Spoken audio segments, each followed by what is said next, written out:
Sangue grosso? É isso mesmo?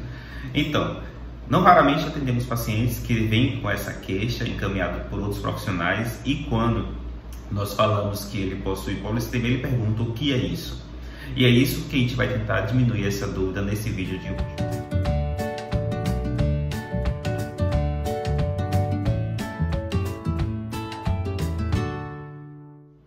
Olá, meu nome é Gidson Cruz, sou médico hematologista do canal Hemato na UF.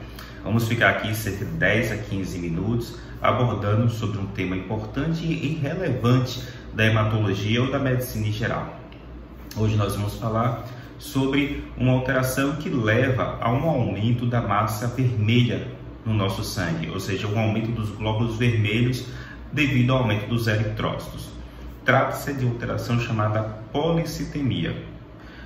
É uma alteração que pode ser da medula óssea, mas que muitas vezes não é.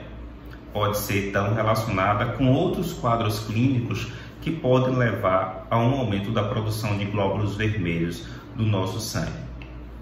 E essas alterações podem, por mais incrível que pareça, ser notadas corriqueiramente no nosso cotidiano, haja vista que elas são mais frequentes do que você imagina. O que é a policitemia? Como já afirmei, a policitemia é um aumento da quantidade de células. No caso da policitemia, nós estamos nos referindo ao aumento da quantidade de células vermelhas no nosso sangue. E, como eu já afirmei também, esse aumento pode ser primário ou secundário. O que significa um e outro? Bem, a policitemia secundária, como o próprio nome já afirma, significa que há alguma coisa no nosso organismo que está levando a um aumento da produção de glóbulos vermelhos. Então, essa produção aumentada é secundária a uma alteração em outro órgão. Ocorre, por exemplo, em situações em que a pessoa tem um defeito na ventilação, ou seja, a pessoa tem uma respiração alterada ou tem um motivo que leva a ter uma oxigenação sanguínea diminuída. É o que acontece, por exemplo, em pessoas que fumam, é o que acontece também em pessoas que têm alterações respiratórias crônicas, como doença pulmonar obstrutiva crônica, asma, nos casos mais graves, e até mesmo situações que não estão relacionadas diretamente ao pulmão, mas, por exemplo, a ventilação, que é o que ocorre na apneia obstrutiva do sono. Nessas situações, o que ocorre comumente é a diminuição da ventilação e, em consequência disso, uma diminuição na oxigenação e, em consequência dessa diminuição da oxigenação, ocorre o estímulo do próprio organismo a um aumento da produção de uma molécula chamada de eritropoetina. A eritropoetina, guarde bem esse nome, é uma molécula que é produzida principalmente no rim em resposta a estímulos que levam à diminuição da oxigenação do nosso sangue. Ela vai estar aumentada em situações que levam a uma hipoxemia crônica, como é o caso dos exemplos que eu citei anteriormente. Mas também o principal estímulo à produção de eritropoetina é também a anemia. Então, nós sabemos que, de antemão, pessoas que possuem anemia naturalmente terão, de forma esperada, um aumento na produção de eritropoetina como forma de estimular uma produção maior de eritrócitos. Então, a gente já parte do princípio que pessoas que têm um aumento da quantidade de células vermelhas no nosso sangue, a tendência é ter uma diminuição da eritropoetina. E essa informação, como eu falei, é muito importante, pois a eritropoetina é um dos exames que nós solicitamos na avaliação da doença, se ela é secundária a algum problema ou primária, ou seja, a medula óssea está produzindo mesmo sem nenhum estímulo. Isso porque a eritropoetina costuma ser elevada ou normal naqueles pacientes que possuem policitemia secundária, ou seja, tem um estímulo que está levando ao aumento da produção de glóbulos vermelhos e ela tende a ser suprimida naquelas situações em que ocorre uma policitemia relacionada apenas ao aumento da produção da medula óssea sem nenhum estímulo. Então, a partir dessas informações, nós já podemos ter uma ideia dos exames que são solicitados naquela avaliação daquele paciente que é flagrado corriqueiramente durante uma avaliação laboratorial convencional com o aumento da quantidade de células vermelhas no nosso sangue. Isso porque é dessa forma que é manifestada a maioria das vezes. A pessoa não tem, na maioria das vezes, nenhum sintoma, e sim é flagrado durante uma avaliação rotineira laboratorial. Porém, sintomas podem ocorrer por causa do aumento dessas células vermelhas no nosso sangue. E esses sintomas se constituem basicamente devido a um aumento da viscosidade sanguínea. Exatamente, aquele sangue grosso que a gente afirmou lá no início do vídeo é que leva a essa manifestação clínica dos pacientes que têm a policitemia.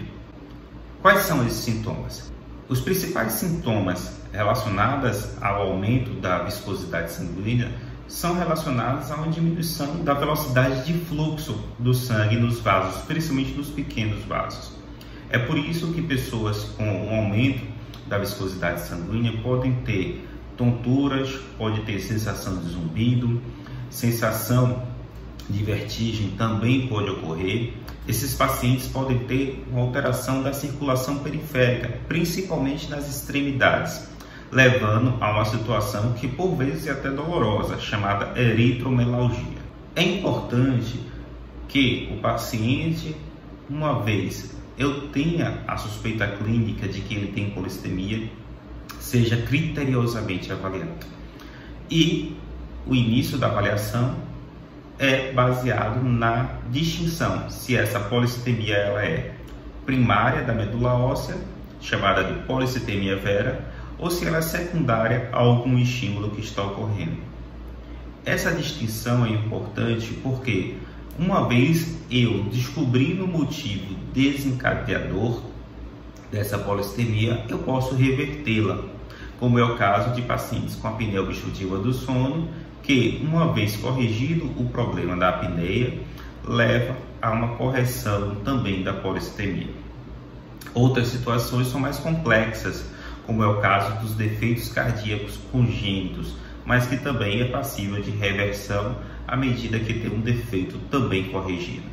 Por outro lado, a policitemia vera, ela tem que ser manejada de forma com que eu evite essas complicações e essa sintomatologia que pode ser originária da policitemia.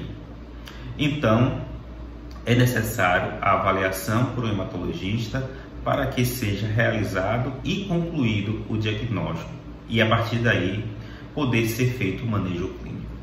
A policitemia vera, que é a chamada policitemia primária, ela possui como uma das características a presença de uma mutação no gene chamado JAK2. Esse gene é presente na policitemia vera em mais de 90% dos casos. Em alguns casos, a mutação não está presente, mas há outras mutações que podem também ser buscadas. A biópsia de medula óssea é também necessária para se avaliar se esse paciente possui a presença de fibrose ou outras alterações displásicas na medula óssea, pois podem ter um manejo diferente se esses achados forem presentes. Da mesma forma, como a pesquisa do JAK2 é necessária, é imprescindível a pesquisa também de uma outra mutação, chamada BCR-ABL. Eu posso até estar confundindo você que acompanha o nosso canal, pois a gente já falou dessa mutação BCR-ABL na leucemia mieloide crônica, que é tema aqui desse vídeo.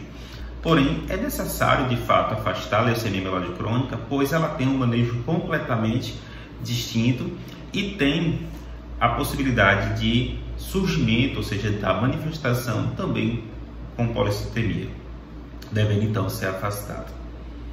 Uma vez o paciente tem um diagnóstico de policitemia vera, ou seja, não é relacionada a uma causa secundária que deve ser manejada com o tratamento da doença de base, esse paciente deve ter um manejo com a redução da massa eritrocitária, ou seja, a redução da quantidade de células vermelhas no sangue, e isso é possível com um procedimento chamado flebotomia terapêutica, também chamado de sangria terapêutica, que é nada mais do que uma técnica em que eu retiro o sangue, assim como se eu estivesse doando sangue, só que esse sangue ele não é utilizado na doação.